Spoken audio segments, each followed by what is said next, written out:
అఖండ లాంటి biggest hit you know Balayya Babu గారు ఆ పవర్ని చూసాము, ఆ శివుడిని చూసాము. యా ఫస్ట్ ఆఫ్ ఆల్ ఈ ట్రైలర్ నేను 2 రోజుల ముందరే చూశాను. అశ్విన్ గ్రౌండ్లో చూపించాడు. డైరెక్టర్ అప్సర్ గారికి, మహేశ్వర్ రెడ్డి గారికి, దిగింగ్న గారికి అండ్ కెమెరామ్యాన్ గారికి, శివేంద్ర గారు కెమెరామ్యాన్ అండ్ వీడు అశ్విన్కి బెస్ట్ విషెస్. అంటే టాలెంట్ మాత్రం ఉంటే సరిపోదు, టాలెంట్తో పాటు కసి ఉండాలి. అది వెరీ వెరీ ఇంపార్టెంట్. అందరూ చాలామంది టాలెంటెడ్ యాక్టర్స్ ఉంటారు, కంపోజర్స్ ఉంటారు, కెమెరామ్యాన్స్ ఉంటారు. బట్ ఆ ఒక కసి ఉంటేనే అది విల్ అచీవ్ ద పాయింట్. వీడికి అసలు ఆ కసి ఒళ్ళంతా ఉంది. కసిగాడు సింగిల్ కొట్టి ఇవరా నేను ఆడతాను రా బ్యాటింగ్ అంటే ఎవడే ఆడే కొట్టాలి, ఆడే గెలవాలి, విన్నింగ్ షాట్ వాడే కొట్టాలి అని వాడికి అసలు ఆ పంతం అది అన్న దగ్గర నుంచి వచ్చిందో లేకపోతే వాడికి ఎలా పుట్టినప్పటి నుంచి ఉందో. All I wish only one thing for Ashwin is అటు బాల్ ఎలా బాడతాడో బాక్స్ ఆఫీస్ని కూడా అలా బాదాలి అది.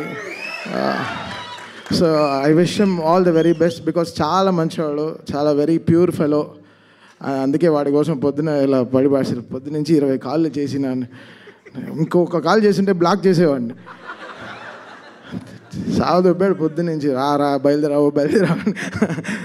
సరే ఓకే, వెరీ హ్యాపీ బికాస్ ఈ సినిమా కంపోజర్ ఫేమస్, మాకు వెరీ లెజెండరీ కీబోర్డ్ ప్లేయర్ ఉన్నారు చిన్న గారు అని, వాళ్ళ అబ్బాయి వెరీ బడ్డింగ్ కంపోజర్. చాలా ఇంట్రెస్టింగ్గా ఉండింది తన వర్క్. ముందర సాంగ్ కూడా నేను ఒక సాంగ్ లాంచ్ చేశాను, చాలా ఫెంటాస్టిక్గా ప్రోగ్రామ్ చేశాడు, చాలా కొత్తగా ప్రజెంట్ చేశాడు. శివుడు అంటే అది ఒక ఫీలింగ్ అండి, అది ఆటోమేటిక్గా వచ్చేస్తుంది, మనం ఏం చేయలేదు, ఆ శివుడు చేపిస్తాడు. So that will work.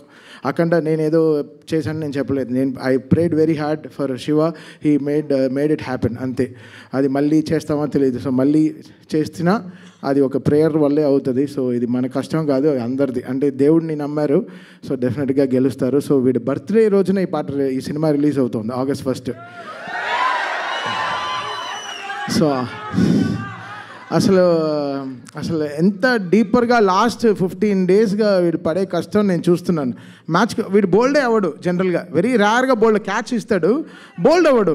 2 సార్లు బోల్డ్ అయిపోయాడు. ఏంట్రా అంటే సినిమా రిలీజ్ అయినాడు. సరే ఓకే, స్ట్రెస్ రిలీఫ్ కోసం వస్తాడు డైలీ సాయంత్రం మ్యాచ్కి వచ్చేసి, పాపం చాలా కష్టపడుతున్నాడు.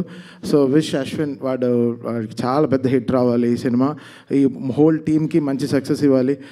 ఫస్ట్ టైం ప్రొడ్యూస్ చేస్తున్నారు, సో సార్కి కూడా ఒక పెద్ద సక్సెస్ రావాలి. అయినా ఇలాంటి సినిమాలు చాలా ప్రొడ్యూస్ చేయాలి. అప్సర్ గారికి మంచి అవకాశాలు రావాలి and fantastic team.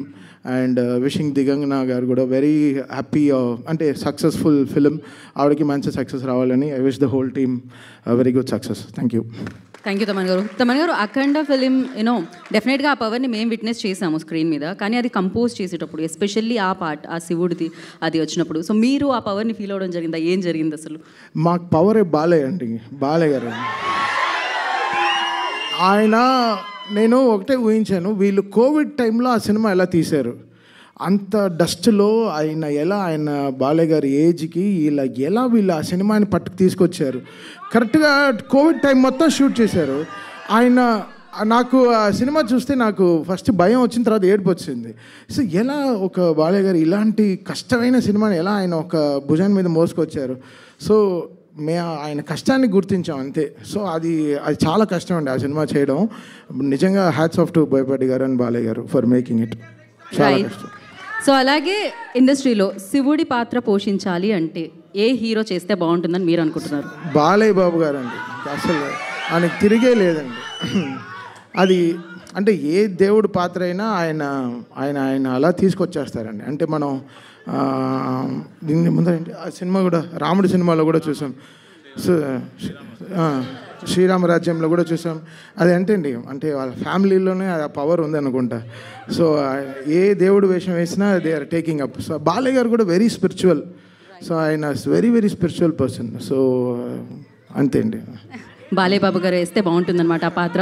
So thank you Thaman గారు, థ్యాంక్ యూ సో మచ్. మరి ఇక